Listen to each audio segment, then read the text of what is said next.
এই টেপি শোন না, ফ্রিজে দুটো কমলা লেবু আছে, যা গিয়ে খেয়ে নে। আমি এখন খাবো না, আমি পরে খেয়ে নেব। পরে খেয়ে নিবি কিন্তু মনে করে, ফেলে রাখিস না, খেয়ে নিবি। 2 দিন পর। কি রে টেপি, তোকে 2 দিন ধরে বলছি আমি ফ্রিজে দুটো লেবু আছে, খেয়ে নে। খাচ্ছিস না কেন তুই?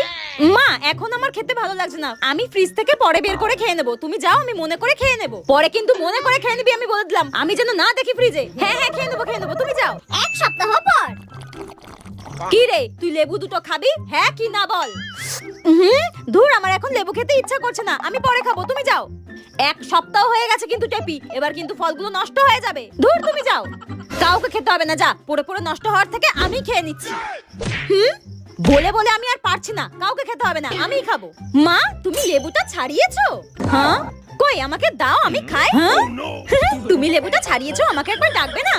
শীতকালে কিন্তু কমলা লেবু খেতে দারুণ লাগে, বলো মা। সাদে কি জানোয়ার বলি আমি একে?